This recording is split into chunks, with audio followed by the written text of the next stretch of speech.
retired from the Navy with 20 years of service. I also did administration during my naval career. This is going to be like really quick and really painless. There are a lot of different ways to do resumes. I'm only going to give you the basics, the main things that you need for your resume. There are different styles and different formats that you'll use, and different organizations choose to have different styles. So when you're applying to the companies, just try to figure out if you can read the job announcement and see what type of resume that they're looking for or how they would like it. So our objectives are to assist the students in understanding and writing an effective resume. And also learn the different resume formats and the advantages and disadvantages of each. Okay, so what is a resume? Webster's definition is a summary or a statement of a job applicant's education and experience. And the real world definition is it's just a paper presentation of who you are and what you're looking for. And what does it do? It's an advertisement. Your resume is an advertisement for you. And it's a first impression of the applicant to the employer. And it also will help you get your foot in the door. How many of you have resumes now? Okay, the majority. Okay, so how many of you really think that you have a good resume, that your resume will allow you to at least get the interview? Okay, just a little less than the majority. So hopefully today you can take the things that we're talking about and you'll be able to apply them to make sure if you're qualified for the position, to make sure you can secure an interview. So when employers are looking at resumes, how long do you think they look at a resume? 15. How many? You think it's 15 seconds? What about anybody for B or C? You think it's C? Let's see what it is. Okay, they get hundreds of resumes. So if you're getting 100 resumes, let's say if you're in the HR for one of the refineries, you're going to get more than hundreds of resumes a day. You're going to get thousands of resumes a day. So they're going to take 30 seconds or less to look at your resume. So those of you who have a resume that's 2 pages and you have to have the 2 pages to fit everything in, that's fine, but I'm pretty sure you should try to front load everything on that front page and put everything you really want them to know or any whatever you really, you're trying to catch their attention should be on that first page, because they may or may not make it to that second page. And if they do, they may not give you the time. Okay, so we're going to talk about what the characteristics are of a well-written resume. Okay? So it's definitely accurate. You want to make sure that anything that you put on there is factual. You don't want them to be able to question you about anything. And you want to show that you do have integrity. So if they're asking for you to have 10 years of experience in something else, if you only have 5 years, then it's okay to apply for it, but just make sure that you specify and show that you have only 5 years versus the 10 years that they were looking for, okay? Okay, you want to emphasize on your accomplishments and your education. And definitely your accomplishments. When you have your resume and you're writing it, you want to make sure that everything is measured. If you were in an office where you pushed 20 case files a day, then that's what you want in there. You want to show your metrics of what you're doing so you can show that, hey, I am able to work at fast pace. I have XYZ amount of documents crossing my desk today. You want to be well organized. When you're looking at your resume, it needs to be well organized. Everything needs to be grouped together. Don't just talk about one thing and come back and talk about something else. Group everything together. So if you're talking about being an administrative assistant, then all your clerical duties should be in one spot. Then if you want to move on to something else that you do for collateral duty, then put all your collateral duties in one spot. Okay? It should be concise. Just make sure whatever you're talking about is on point. And like I said, it should be truthful. You don't want to get caught in a lie during an interview. And it should be job appropriate. If you're looking for a job as an administrative assistant, then that's what you should apply for. Don't try to apply for, let's say, executive assistant or something if you don't have the qualifications, because really you're wasting your time as well as the HR department's time. and you want it to be attractive. If it's going to be a paper copy, please make sure it's clean. Your paper isn't wrinkled or anything. It doesn't have any stains on it. You want one nice clean sheet. And if it's inside of if you do it online, you want to just go back and make sure everything's lined up. Because sometimes when you upload your resumes, things are off-centered or whatever. So you just want to make sure everything is good and in order, that it looks nice, neat, and attractive, and appealing to the eye. Okay, so types of resumes. We have a functional resume, which focuses on your skills and accomplishments. So on this resume, you will talk about whatever your functions were. Okay? You guys have any questions? Am I going too fast or anything? Because I do understand there are some people that need to make it to their next class, and I don't want them to be late, but then I also don't want to, take anything away from the people that need to be here. So I'm trying to move swiftly, but make sure I cross everything. If you guys want me to stop and go over something, please feel free to raise your hand. Okay, so the disadvantages of a resume is it can be unclear to the employer, or like dates and positions. Most of the time you want to put dates on your resumes, so you'll be showing how much time you have or how much experience you have with that particular, collateral or that particular skill or in that job. And it also tends to play down direct work experience. And it's easy to see that you've been switching jobs frequently. So let's say you were a clerk somewhere for 6 months, then you came back, you were a handler somewhere else, then you worked as an administrative assistant for a couple of months. So it's very easy to show that you switch jobs a lot. Now, it may be because you were just trying to get an extra dollar or more money, which we're all, we all want to do that. So you may not want to use that resume. Okay. What should be included in a resume? Not all resumes are the same, as I said earlier. So, you want a heading. You need an objective. You need your education. If they're asking for the education, you definitely want to put it in. But you could leave it out. If it's a position that doesn't show that you need education for the position, then you can leave it out and you can put something else in that place. So when you're trying to cut your resume down from 2 pages, if you don't need the education, then you can take it out, but it's really up to you. Okay, you also want to show your experience, so whatever jobs you've held, you want to put those jobs in. And also activities. If you're in any kind of extracurricular activities or a part of any community organization, you want to put those on because it shows that you're a well-rounded person. You can do these things. And especially if you're in an organization where you hold an office. So say you're a member of the PTA, and you're the PTA president. So that shows that you have leadership, and then you can go into your roles or your duties and responsibilities that will help you with your experience. Any questions about the elements? Okay, your heading should include the essential personal information. Use your formal name. No nicknames on this one. And here are examples of what's acceptable and what's unacceptable. So if you have and a lot of times we look at people's emails, and a lot of times they can be inappropriate. So you want to make sure you have an appropriate email address. And just be professional at all times. If you can and if you have a more common name like John Smith, then there's nothing wrong with putting John Smith 22 or, a numerical value, or John Smith Jr. or something like that. But you definitely want to be professional, and you want the person to be able to remember you. So if they remember your name, they're going to remember the address in case something happens to the paperwork. Because sometimes, paperwork gets shuffled around. But if it's something nice and easy and simple that they can remember, oh yeah, I think I remember this address. Let me shoot her an email. Okay? Questions about the emails? Yes? I have a question.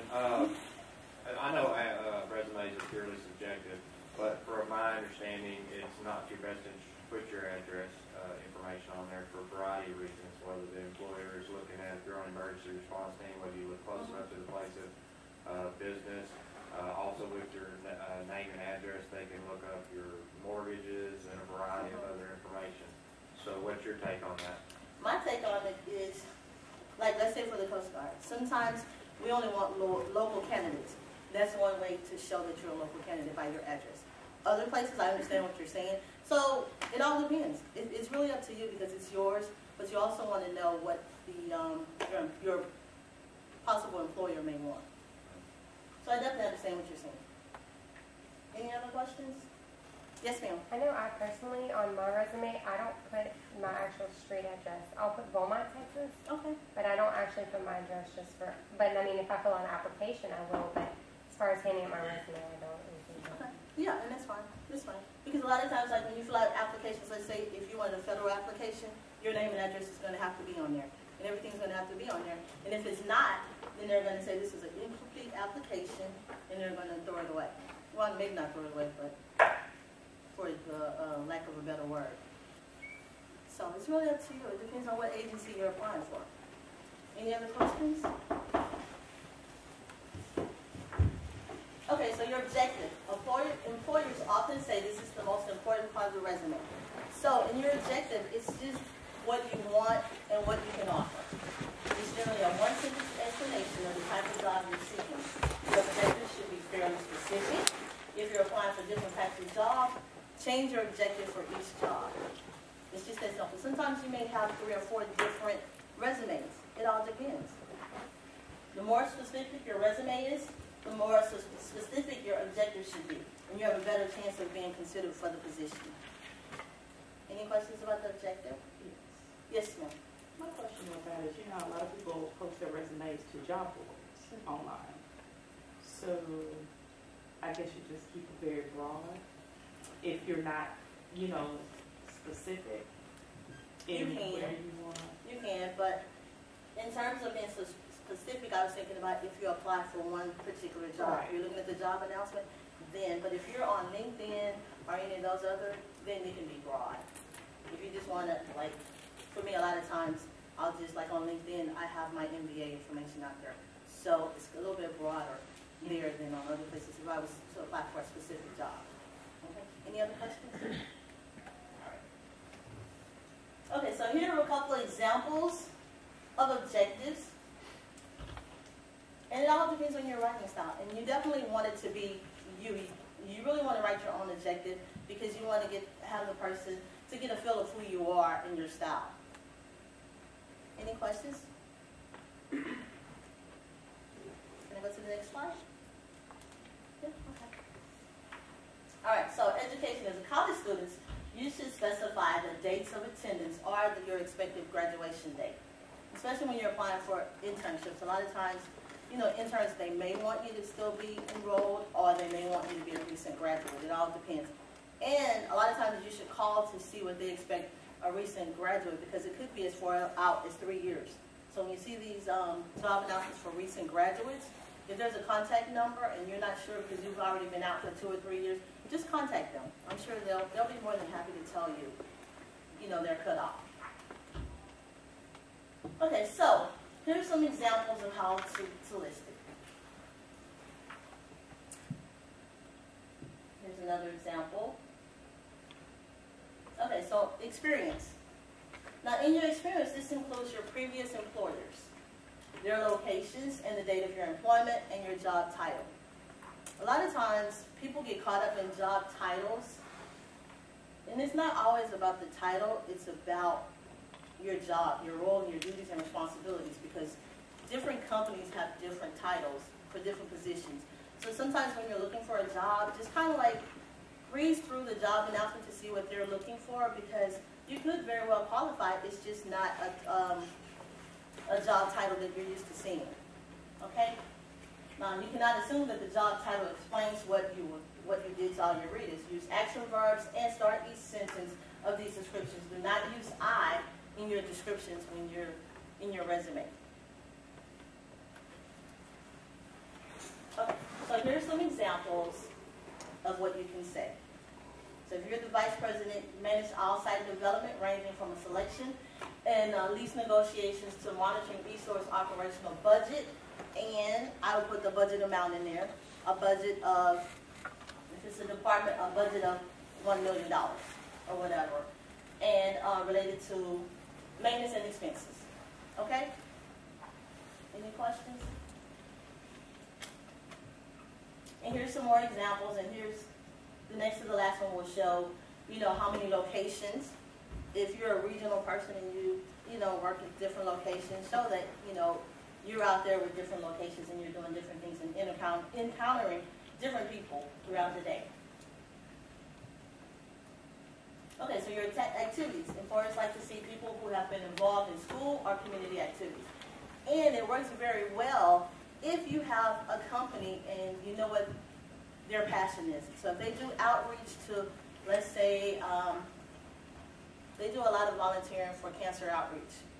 So if you are part of that and you enjoy that and you know, volunteer for some of these, you know, events or activities, then definitely put it on there because you're showing that you have something in common with the culture of their organization. Okay? And you can include that you participated in whatever, if you hold any positions or offices in these organizations, then definitely list it. Okay, so here's some of the professional organizations that I'm a part of. And sometimes it helps for, like, in the past, like, I'm not doing CASA anymore. So I would put, under the court-appointed special advocate, I would put from 2008 to 2014. And then at least they'll know that it's been in the past. Because let's just say if they know someone on the committee, and they go, hey, I've seen so-and-so, they said they were a part of your organization. They go, I never heard of that person. So now it looks like you may not be telling the truth. Or you're just, you know, adding something to your resume that's not true. So dates will probably help if it's in the past, you know. And then be consistent. If you're going to use the dates for one, then just use the dates for all of them. Whatever, 2007 to present, but just make sure it's all uniform. Okay, there's nothing wrong with attaching a nicely printed list of personal references. Now, some people say yes and some people say no, but it really all depends on the company and who you're dealing with. So it's kind of up to you. If they offer you an opportunity to upload other documents, which sometimes they do, and if you want to do that, then you can, you know, send out your personal references. But please make sure that they're going to give you a good reference and they're going to speak highly about you and your character.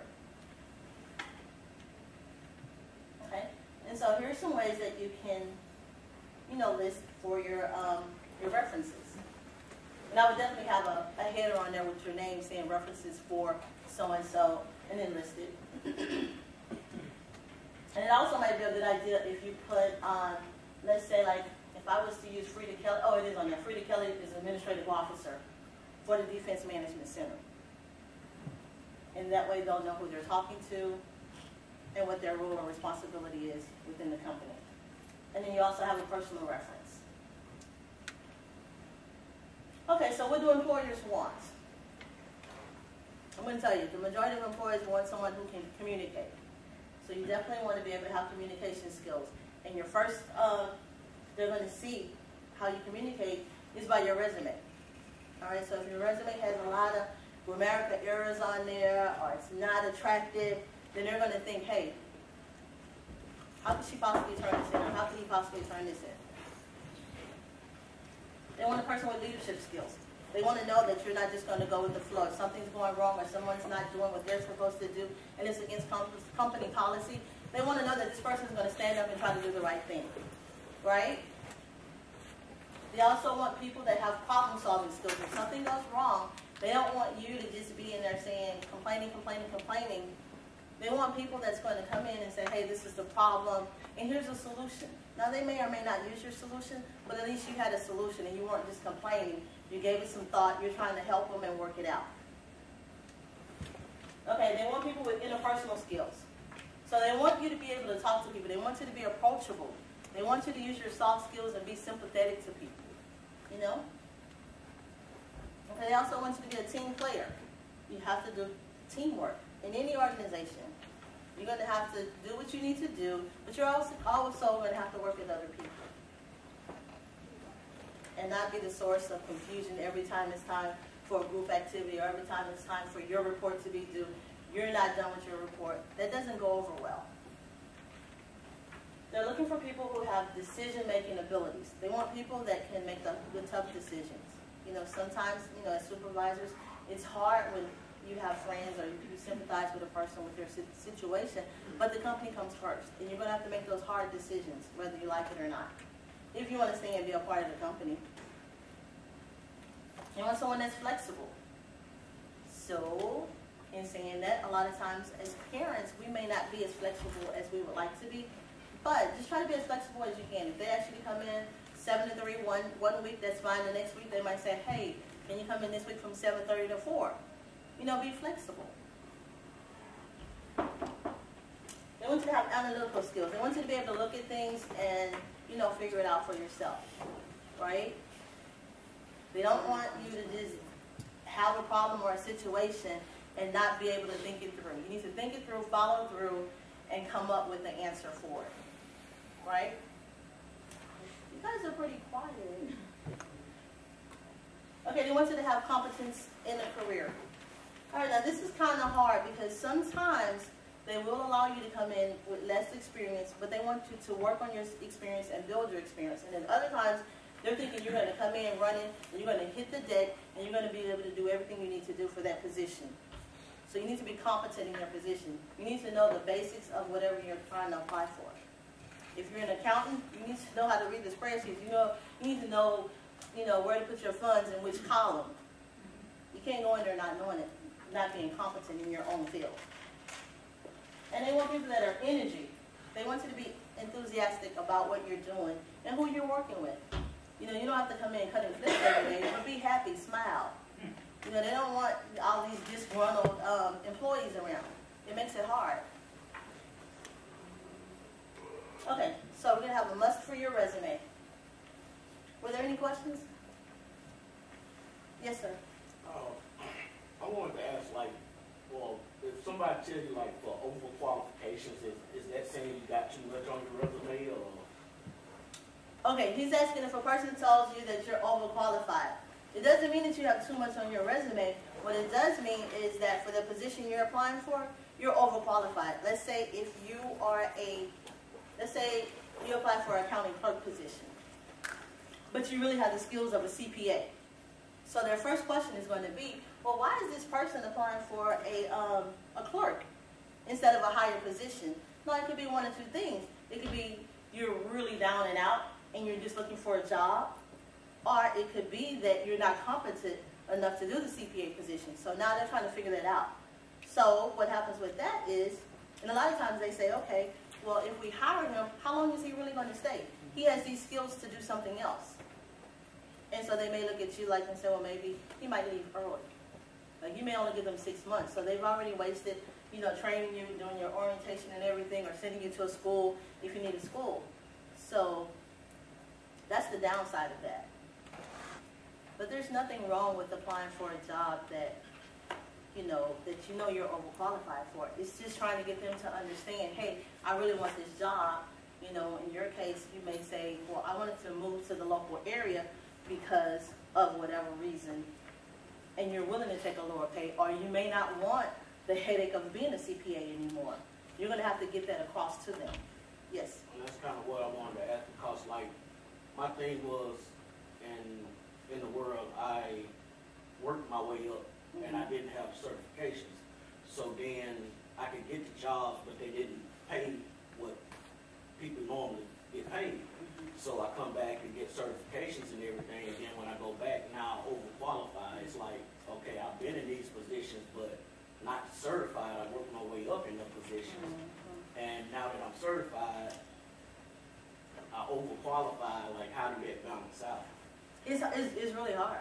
And it all depends on what organization you're with and who you're talking to about it, because I don't really have a definite answer for you, but just know that if you're qualified and you're applying for positions that you're overqualified for, they may or may not give you a second look.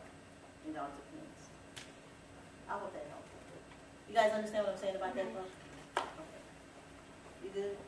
All right. So you must proofread your resumes.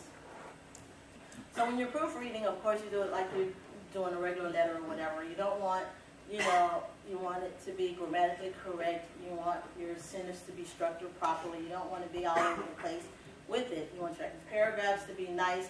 And you kind of want, whenever you're doing, I'm going to go back to the experience level. Whenever you're doing your experiences, you kind of want everything to be about the same amount of lines. So let's say if your average experience level is, say, 12 lines, then kind of make sure all of your paragraphs are 10 to 12 lines. You don't want to have 10 lines for one, and then you go to this other job, and you only have 2 lines or 3 lines. That doesn't look really good. It's kind of like off balance, and it's not really uniform. Okay? All right, remember, a hiring manager spends an average of less than 30 seconds looking at your resume. So you want to put your best foot forward at all times. So when you're out there, just make sure everything's correct on it. It's nice, it's neat, it's clean, right? And then also when you're out there, you know, now people can go to your LinkedIn account or your Facebook account if you put too much information out there. They may see you on Walmart or wherever you are. You always want to be, what I say would be dress appropriate. You don't want to go out with your pajama pants on or doing something inappropriate, because they're going to look at you and think that, hey, this person could be representing my company. I don't want anybody out there like that, dressed like that or doing these things. And then when you're on your Facebook, you know, of course, everybody knows everybody parties, but you don't want to be, you know, having pictures there that you can, they will potentially question you about your character and what you do on the weekends. Because people do get fired over their Facebook pages or over their tweets or what they say. And for you students who don't really have a lot of experience in the work world, I will say this much. If you're going to use your Twitter or whatever you guys use at this time, always be positive. When you're sending notes out, if you're here at Lamar, tweet about Lamar and how great Lamar is. Because in addition, they're going to think, hey, if they're tweeting about their school, then we can get this same positive, you know, free advertisement from this person if they were here employed with us. Okay? These are the references that I used. Do you guys have any questions? Yes, ma'am. How do you feel about cover letters? I think cover letters are great. For me, generally when I apply, I put a cover letter in, but I make it specific to the job I'm applying for. I look at the job announcement, I see what they're doing. When I'm in my cover letter, I will go to the company's webpage, I see what their missions and their goals are, and then I'll even put the spiel in there. I too believe in whatever, and would have like love and opportunity to do whatever. Like you sound like what they're looking for into your cover. Mm-hmm. Or what they're into. If they are like with the refiners and the energy companies, they're all about, you know, clean air. I would definitely put, yeah, I'm about clean air. Or if you have an activity or some type of volunteer work that you did concerning it, I would put that in there, in the cover letter. So then they'll know, hey, this person, you know, we have the same culture, this person could possibly gel with us. All right, any other questions? You guys sure?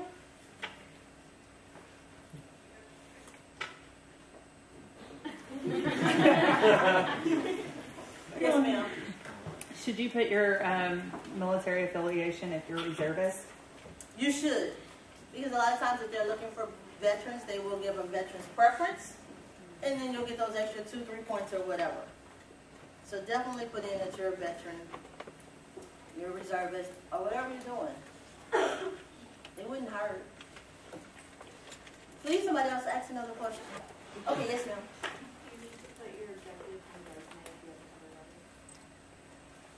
Well, I would keep it in there only because yeah, I would say yes, and only because sometimes you just pass out your resume and it's already there and you don't have to worry about it. But I will also say if it's different than what you're going to put on your cover letter, just to go back and change it. Because like I said, sometimes, like right now, I have 4 different resumes. So when I'm using the resumes, I'm going to work off of one of those resumes. Whether it's something as an executive assistant or a person that has an MBA or whether it's emergency management. I'm going to, you know, switch those resumes out.